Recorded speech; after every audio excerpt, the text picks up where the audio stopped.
जरा रुकिए, क्या आपने अपनी सारी सेविंग्स एक ही एसेट क्लास में लगा रखी है? तो ठीक है, आप इसको इन्वेस्टिंग कह सकते हैं, लेकिन एक सेव इन्वेस्टमेंट ये बिल्कुल भी नहीं है। और इसको एक हम दूसरा नाम भी दे सकते हैं, जो कि है गैम्बलिंग। दुनिया का कोई भी अमीर तीन शख्स आपको एक काम करता कभी नजर नहीं आएगा।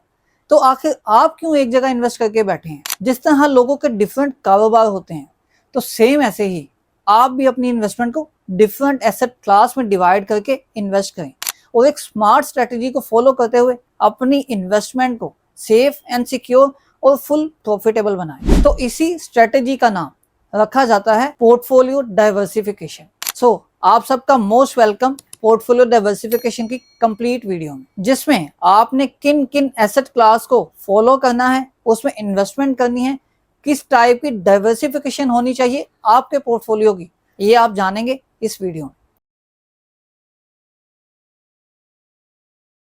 अस्सलाम वालेकुम गाइस, मैं अजम शुएब, आप देख रहे हैं B1 बिलियनर यूट्यूब चैनल। तो आज की वीडियो में हम आपको स्टेप बाय स्टेप बताएंगे कि पोर्टफोलियो डाइवर्सिफिकेशन का असल फॉर्मूला क्या है एंड आपके पोर्टफोलियो का कितना परसेंट किस किस एसेट क्लास में होना चाहिए और उस एसेट क्लास की आगे कितनी डिस्ट्रीब्यूशन हो सकती है। और सबसे इंपॉर्टेंट, हम एक फिगर को पकड़ के उसको प्रॉपर डिवाइड करेंगे, तो वो फिगर होगा 1 मिलियन का। 1 मिलियन आप डायरेक्टली इन्वेस्ट भी कर सकते हैं या फिर 1 मिलियन को आप थोड़ा थोड़ा जोड़कर अचीव भी कर सकते हैं। अगर आप अपनी वेल्थ को बनाने के लिए एक सीरियस इन्वेस्टिंग प्लान चाहते हैं, तो आप वीडियो को एंड तक लाजमी देखें।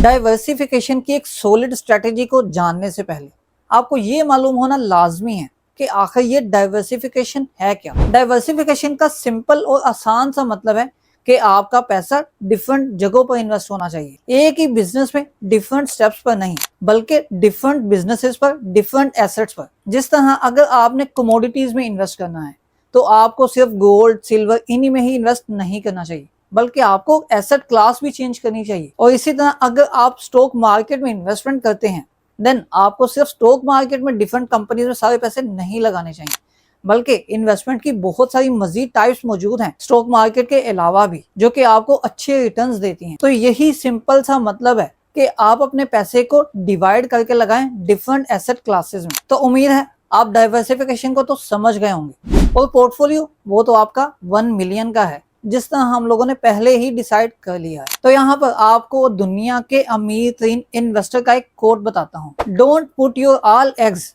In one basket. आप अपने सारे अंडे एक ही बास्केट में ना रखें। तो मतलब सिंपल सा यही है कि अपने पैसे सारे के सारे एक ही जगह कभी ना लगाएं, क्योंकि उसमें आपको बहुत सारी मुश्किलात भी फेस आ सकती हैं और बहुत सारे डेंजर पॉइंट भी इसमें मौजूद हैं। तो इसीलिए आपको अपनी इन्वेस्टमेंट का तभी फायदा और सबसे ज्यादा अच्छा तब लगेगा जब आप अपनी इन्वेस्टमेंट को डाइवर्सिफाई करके डिफरेंट एसेट क्लासेस में लगाएंगे। तो आज हम 3 एसेट क्लासेस पर अपनी पोर्टफोलियो डाइवर्सिफिकेशन को डिवाइड करेंगे। मेन के 3 कैटेगरीज को देखेंगे। सबसे पहली कैटेगरी जो हमारे पास आएगी वो होगी स्टॉक मार्केट। स्टॉक मार्केट में आपकी जो डाइवर्सिफिकेशन है वो भी मजीद आगे सब डिवाइड होगी। आपको पता है स्टॉक मार्केट में डिफरेंट कंपनीज, डिफरेंट सेक्टर्स और डिफरेंट कैटेगरीज होती हैं। तो हम आपको अभी ये बताएंगे ताकि आप बिल्कुल आसानी से समझ जाएं कि आपको किन किन को फॉलो करना है, ताकि आप इजीली अपना प्लान बनाकर आप इन्वेस्टमेंट स्टार्ट करें। अगर इन्वेस्टमेंट मौजूद है तो आप उसको रीअरेंज करके अपने पोर्टफोलियो को मैनेज कर सकें।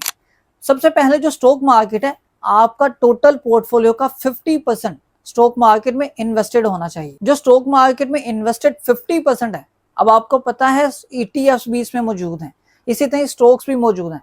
तो तकरीबन अपने 50% का जो पोर्टफोलियो है 5 लाख का, उस 5 लाख में आपने 4 लाख लगाना है स्टॉक्स में, और बाकी जो 1 लाख बचेगा मीन के 20%, जो कि आपने 20% स्टॉक मार्केट का लगाना है, वो लगाना है ETFs में। सबसे पहले अगर स्टॉक्स की बात करें तो स्टॉक में आपने वो स्टॉक्स चूज करने हैं जो कि एक ब्लू चिप स्टॉक भी हो, कंसिस्टेंट डिविडेंड पेइंग स्टॉक भी हो और आपको उसमें ग्रोथ भी देखने को मिले। लेकिन यहाँ पर हम आपको कुछ ऐसे सेक्टर्स बताते हैं तो कंपनीज को चूज करना तो आपके लिए बिल्कुल आसान हो जाएगा। तो सबसे पहले जिस सेक्टर को आपको अपने पोर्टफोलियो में रखना चाहिए स्टॉक मार्केट की स्टॉक्स की पिकिंग में, वो आपका होगा सबसे पहला बैंकिंग सेक्टर। तो बैंकिंग सेक्टर में आपको जो स्टॉक सबसे अच्छा लगे, बाय नेम नहीं बल्कि by financial health, by profitability ratios, तो आपने उस बैंक के स्टॉक को चूज करना है। इसी के साथ एक बैंकिंग सेक्टर को देखते हुए दूसरा सेक्टर जो आप चूज करेंगे वो होगा एग्रीकल्चरल सेक्टर। चाहे जिस भी कंट्री में आप हों, एग्रीकल्चर तो काम करती ही करती है और at the end of the day ये काम करती रहेगी। तो ये सेक्टर कभी कहीं खत्म होने वाला नहीं। तो आप इसमें भी मौजूद बेस्ट कंपनीज में इन्वेस्टमेंट करें। इसके साथ साथ तीसरे सेक्टर की बात करें जो होगा टेक्नोलॉजी सेक्टर। अब जिस तरह के आगे सारा दौर टेक्नोलॉजी का है, तो आप जिस भी कंपनी को जो कि एक बेस्ट कंपनी होनी चाहिए जिसकी ग्रोथ आपको बेहतर नजर आ रही हो, तो टेक्नोलॉजी सेक्टर आपका तीसरा ऑप्शन है स्टॉक मार्केट में अपनी इन्वेस्टमेंट को लगाने का। एंड फोर्थ नंबर पर जो सेक्टर आएगा वो होगा ऑटोमोबाइल सेक्टर। आप जहां भी जाएंगे आपको गाड़ी का यूज करना पड़ेगा, और अगर आप गाड़ी अफोर्ड नहीं कर सकते तो आपको बाइक यूज करनी पड़ेगी। ऑटोमोबाइल सेक्टर एक ऐसा सेक्टर है जो कि कभी खत्म होने वाला नहीं। तो ऑटोमोबाइल सेक्टर में चाहे बाइक मैन्युफैक्चरर कंपनी हो, चाहे 4 व्हीलर्स मैन्युफैक्चरर कंपनी हो, चाहे 3 व्हीलर्स, आप इनमें इन्वेस्टमेंट करके अपना एक मजीद सेक्टर कैप्चर करके अपनी इन्वेस्टमेंट को सिक्योर कर सकते हैं। देन फिफ्थ सेक्टर जो कि चूज किया जाएगा वो होगा मोस्ट इंपोर्टेंट कंस्ट्रक्शन सेक्टर।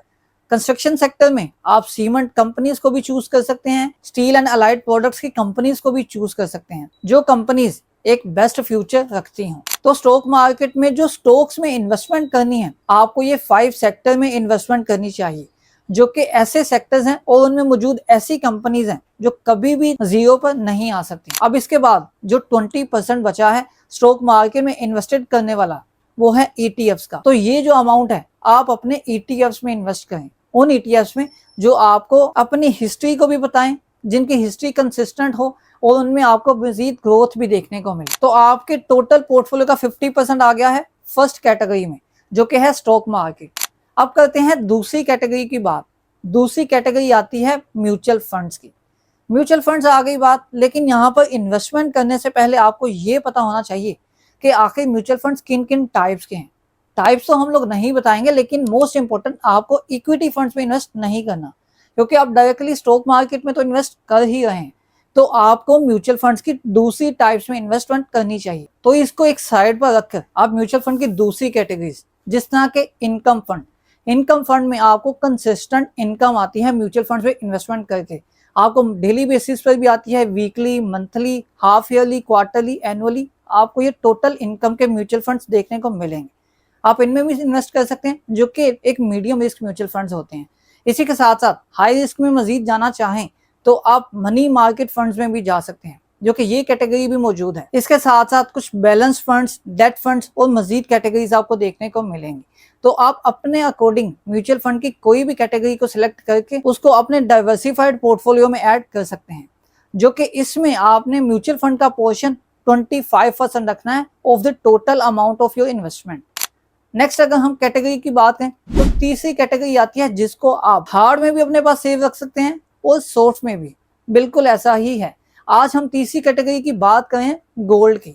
सोना एक ऐसी चीज है जो कि आपको टाइम टू टाइम इंक्रीज ही देखने को मिला। स्टॉक मार्केट में आपको वोलेटिलिटी देखने को मिलती है और इवन आपको लॉसेस भी देखने को मिलते हैं। इसी तरह ही म्यूचुअल फंड में भी बाज़ औक़ात आपको नुकसान हो जाता है।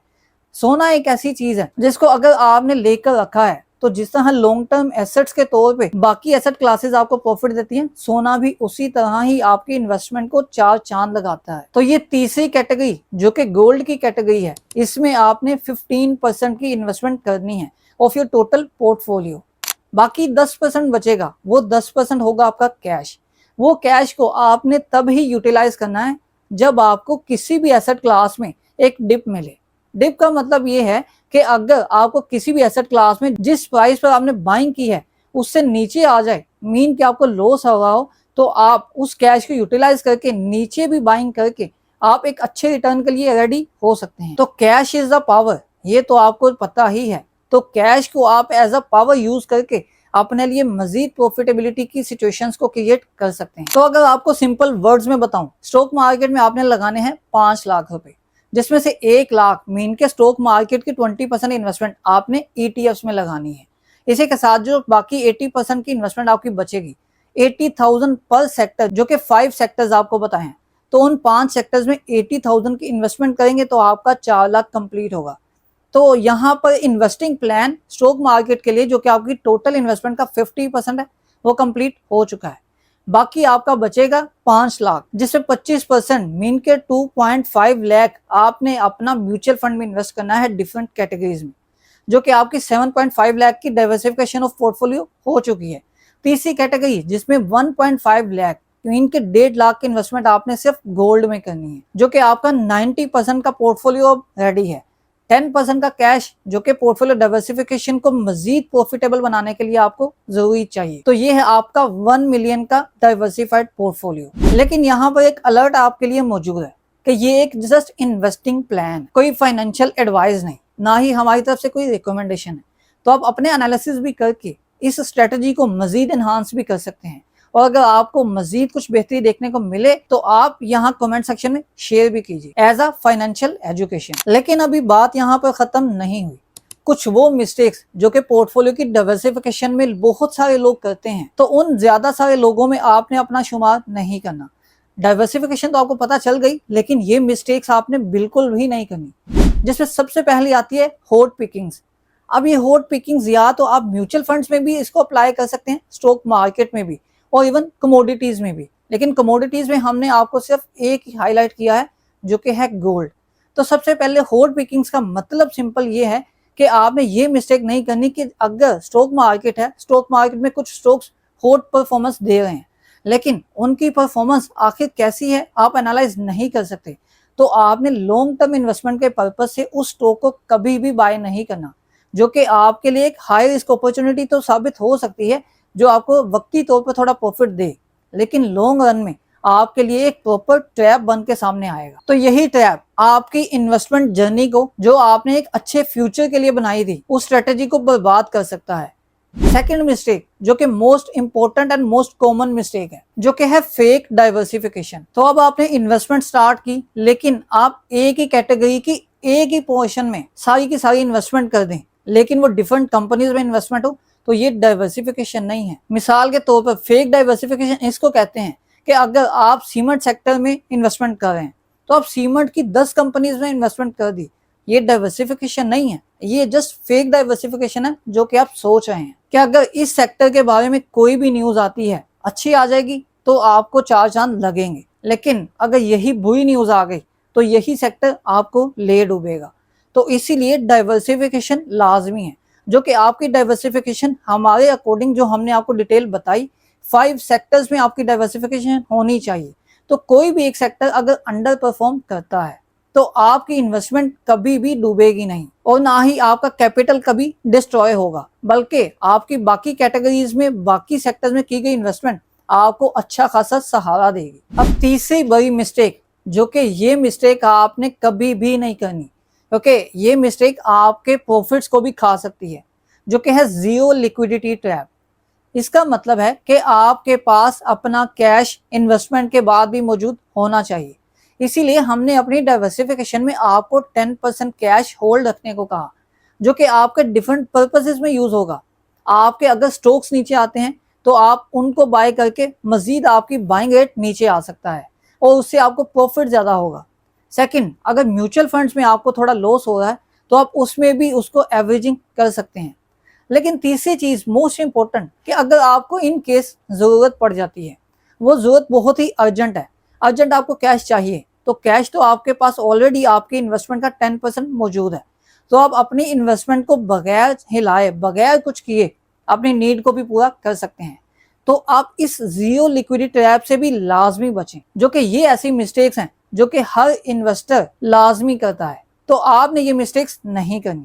तो दुनिया के अमीर तरीन लोग जो कि इन्वेस्टमेंट से अमीर हुए हैं, उनमें सिर्फ एक ही चीज कॉमन है, जो कि है पेशेंस।